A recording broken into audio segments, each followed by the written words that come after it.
সরকার তো ভোট চাইতে আসে। কিছুই পাইনি আমরা আজ পর্যন্ত। তাতে তো কত টাকা দিচ্ছে শুনলাম, কিন্তু আমাদের কিছুই পাওয়া হয়নি এখনো। কথায় বলে খালি পেটে নাকি বেশি দিন শিল্প হয় না, তবে সেই চলতি কথার ব্যতিক্রম ধরা পড়ল নদিয়ার শান্তিপুরের তাঁত শিল্পীদের ডেরায়। ঘোষণার পর ঘোষণা, মুহুর্মুহু প্রতিশ্রুতির মধ্যে আবদ্ধ তাদের জীবন। জীবিকার ক্ষেত্রে সরকারের দেওয়া কোনো কিছুই তারা পাননি। সমীক্ষায় দেখা গেছে 85% বেশি মানুষ এখন যন্ত্রচালিত তাঁতের সঙ্গে জড়িত। সেই সঙ্গে হস্তচালিত তাঁত দিনের পর দিন অবক্ষয়ের সম্মুখীন। শান্তিপুরের বয়ন শিল্পে হস্তচালিত তাঁতের পাশাপাশি যন্ত্রচালিত তাঁত এক বিরাট অংশ দখল করে নিয়েছে। হস্তচালিত তাঁতে বেশিরভাগ ক্ষেত্রেই মহিলা এবং বৃদ্ধ শ্রমিকরা যুক্ত রয়েছেন। অন্যদিকে যারা প্রাপ্তবয়স্ক পুরুষ, তারা অন্য রাজ্যে গিয়ে কারখানা বা হোটেলের কাজ করছেন। কারণটা সহজবোধ্য, রোজগার এতটাই কম তা দিয়ে সংসার চালানো মুশকিল। পুরুষরা বাইরে যাচ্ছেন একটু বেশি রোজগারের আশায়, আর মহিলা ও বৃদ্ধেরা চালিয়ে যাচ্ছেন অল্প রোজগারের তাঁত। আর এই লকডাউনের কারণে বড় শিল্পের সঙ্গে সঙ্গে কুটির শিল্প বড় সমস্যার সম্মুখীন। সেই কুটির শিল্পের মধ্যে অন্যতম তাঁত শিল্প। সাত সকালে শিল্পীর কান্না ভেজা চোখ। সরকারের কাছে আবেদন, তাদের দুবেলা অন্নটা যেন জোটে, আমার সন্তান যেন থাকে দুধে ভাতে। দেখুন শান্তিপুর থেকে দ্য কোয়ারির বিশেষ প্রতিবেদন। নমস্কার, আমি নয়ন। এই মুহূর্তে শান্তিপুরে রয়েছি।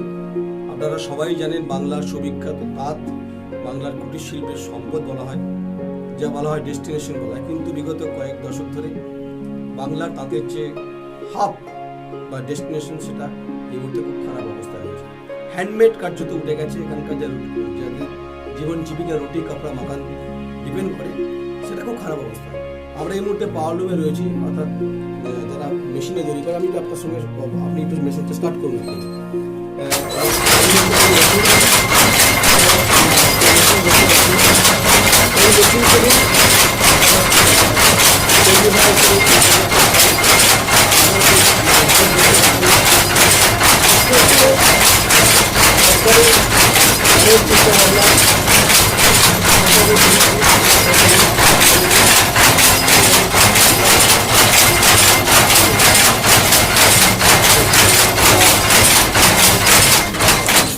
আমরা এই মেশিনটা দেখছিলাম। আচ্ছা, আপনি আমাকে বলুন যে আপনি এই মেশিনটার নাম কি?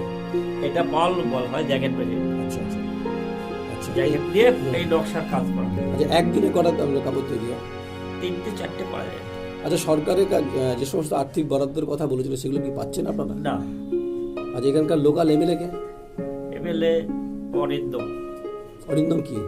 অরিন্দম ভট্টাচার্য। আচ্ছা, আসে ভোট চাইতে আসে হাত জোর করে? এখানে আসেনি, এর প্রথম যখন ভোটে আসছে ও রাস্তা দিয়ে গিয়েছে। আচ্ছা, মুখ্যমন্ত্রী অনেক কথা বলেছেন যে আপনাদের জন্য এই করবো, প্যাকেজ দেবো, ক্লাস্টার ঘোষণা করবো। কই আলটিমেট কি হয়েছে? কিছুই হয়নি। কোনো ব্যাংক লোন? না। বাজারে দাম পান? না। আচ্ছা, এক একটা শাড়ি আপনি এটা বিক্রি হয় না, আমরা লোকের থেকে নিয়ে এসে কাজ করছি। তাহলে আপনারা আছেন কেমন অ্যাকচুয়ালি? অ্যাকচুয়ালি আমরা খারাপই আছি। মানে সারাদিনে কত ইনকাম করেন আপনি? সারাদিনে 200 টাকার ঊর্ধ্বে হয় না। আচ্ছা, তাই 200 টাকা যে ইনকাম করে তাদের সংসার চলে? না। আচ্ছা, এই মেশিনে খরচা কত? মেশিন দিয়ে খরচা আছে আপনার পার ডে কাপড়ে। পার ডে কাপড়ে 30 টাকা খরচা হয়। না, গোটা মেশিনটা কিনতে কত খরচা? 85,000 টাকা। এটা পেলেন করতে লোন করে না পকেট থেকে দিয়ে? করে। লোন করেন। হ্যাঁ। এখনো কিস্তি দিচ্ছেন? কিস্তি শোধ করেছি, সোনা বাধা দিয়ে আসছিলাম। সোনা বাধা দিয়ে? হ্যাঁ। কি নাম আপনার? স্বপন কুমার সরকার। আমরা স্বপনবাবুর কথা শুনছিলাম, দুঃখ দুর্দশা যন্ত্রণার কথা শুনছিলাম, যে সোনা বাধা দিয়ে এই মেশিনটি তৈরি কিনেছেন। কিন্তু সরকার বাহাদুর, মাননীয় মুখ্যমন্ত্রী মমতা বন্দ্যোপাধ্যায় এবং মাননীয় সাংসদ এখানকার যিনি আছেন, বিজেপি সাংসদ, যদি তিনি হচ্ছে জগন্নাথ সরকার, আর লোকাল যিনি এমএলএ আছেন অরিন্দম ভট্টাচার্য, অনেক কথা বলেছেন, কিন্তু এই এলাকায় তিনি আসেননি। আসবেন, হাতে পায়ে ধরতে না হোক অন্ত করজোরে এসে বলবেন 21 বিধানসভা নির্বাচনে, তখন তিনি আসবেন, তখন ভোট চাইতে আসবেন। কিন্তু এখানকার যারা এই তন্তুবাহী যারা কাজ করেন, তারা কি সত্যি খুব ভালো আছে? আপনি ভাবুন, এই শাড়িটা, তার যে বুনন এবং তার যে নিপাট যে পরিস্থিতি, এবং একসময় বাংলার বাজারে, বিশ্বের বাজারে যা সুদূর যা আকর্ষিত করেছে মানুষকে, যেটা শুনতে খারাপ লাগছে, দেখতে খারাপ লাগছে, যে একটা সময় বাংলার কুটির শিল্পের একটা আর্থিক যে সমৃদ্ধি গড়ে উঠেছিল, এবং বাংলার যে জিডিপি বলা হয়, যে সেই জিডিপির একটা বৃহৎ অংশের কিন্তু এরা কারিগর ছিল। আজকে স্বপনবাবু ভালো নেই, আমরা আরো কথা বলবো। তুমি যদি একটু ভেতরে আসো, তোমার সঙ্গে একটু কথা বলার চেষ্টা করবো, কারণ যেতে পরিবারটা কেমন আছে এটা সামগ্রিক পরিবেশ। তোমার নামটা কি? সুমনা সরকার। আচ্ছা, তুমি কোন ক্লাসে পড়ো? আমি 10 মাধ্যমিক দেব। আচ্ছা, তো বাবার সঙ্গে তুমি কি হেল্প করতে পারো? না, টুকটাক যা মানে বাবা দেখে দেখে কিছু কাজ করে। আচ্ছা, তুমি কি স্যাটিসফাইড যে সরকার যে কাজকর্ম করছে, মনে হয় সরকার কিছু করছে কাজকর্ম? কোনো সাহায্য পেয়েছো আজ পর্যন্ত? না। পাওনি? কোনো ক্ষোভ নেই এটা নেই? সুমনার যন্ত্রণার কথা আমরা, সুমনা ছাত্রী, সুমনা আমার সহকর্মী, আমার যিনি ক্যামেরা করছেন, এটা আমরা এই বাস্তব ছবিটা দেখার আমাদের হওয়ার কথা ছিল না, কিন্তু পরিস্থিতি আমাদের টেনে এসছে। আমরা দ্য কোয়ারি যখন বাংলার বিভিন্ন গ্রামে গ্রামে ঘুরে বেড়াচ্ছি, বিভিন্ন পরিস্থিতি দেখানোর চেষ্টা করছি।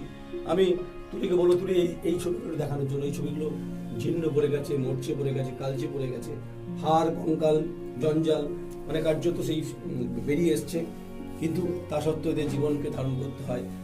স্বাভাবিকভাবে এদের চোখে জল, এই কারণে এই চোখে জল যে যেভাবে জীবনযাপন করে। আমি তুলি আরেকবার বলবো যে ওনার সঙ্গে সঙ্গে করতে, কারণ এই দৃশ্য তো বাংলার মানুষ ভাবেনি, চোখের জল সকালবেলাতে দেখবো, এবং জীবন কিভাবে কাটাচ্ছেন, কষ্টই কাটাচ্ছি আমরা। আচ্ছা, ওরা অ্যাপিল করবেন মুখ্যমন্ত্রীর কাছে, অনুরোধ করে হাত জোর করে যে বলতে চাইবেন কিছু, যে মুখ্যমন্ত্রীকে মুখ্যমন্ত্রী বলবো যে আমাদের যাতে আর্থিক অবস্থা আসে সেটার ব্যবস্থা করতে। চোখ আমাদেরও জলে ভরে আসে, কারণ একটা সময় আজ থেকে কয়েক দশক আগে যখন বাংলার বহু পুরনো ইতিহাস, শান্তিপুরের ইতিহাস, ফুলিয়ার ইতিহাস অনেক প্রাচীন, চৈতন্য মহাপ্রভুর দেশই বলা যায়, তখন তো রাজ্য ছিল না। চৈতন্য প্রভাবিত যে মাটি বা যে মৃত্তিকা, যেটা অত্যন্ত পবিত্রের সঙ্গে পালন করা হয়, সেই চৈতন্য প্রভাবিত যে মাটি, শান্তিপুরের মাটি, গৌড়ের মাটি, এবং হচ্ছে ইতিহাসের মাটি, এবং এখানে হিন্দু মুসলিম একটা সম্প্রীতির বাতাবরণ রয়েছে, কিন্তু এটা ভালো নেই স্বপন বাবা। সাত সকালে সত্যিই ভালো লাগে না যদি কারো চোখে জল আমরা দেখি, মন অত্যন্ত বিগলিত হয়। যেটা করি মহাদুরে সে শুধু তাই নেই, মহাদুরের কাছে কাপড় দিয়ে আসি, আমাদের একটা মুদ্রি দেয়।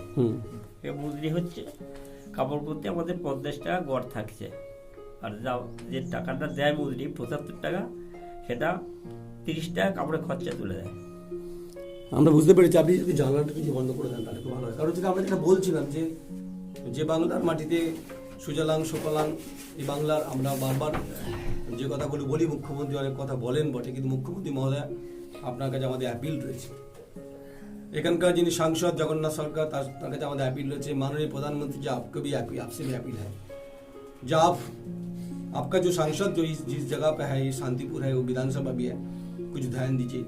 इनको जीवन जीविका कुछ परिवर्तन करने के लिए कुछ इन्वेस्टमेंट जरूरी है, मगर वो होता नहीं है। उसको दिन कैसे चलता है, दिन कैसे नहीं चला रहे, ये शोभन बाबू को मालूम है। ऐसा कोई बात नहीं, मैं कोई कहानी सुना रहा हूँ आपको। प्रधानमंत्री जी प्लीज आपसे अनुरोध है, द कोयरी के माध्यम से कुछ कीजिए।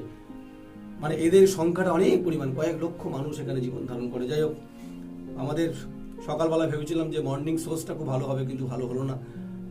আমরা সংবাদ মাধ্যমে খবরটুকু করতে পারি, আপনার সঙ্গে থাকুন, দেখতে থাকুন www.thequery.com।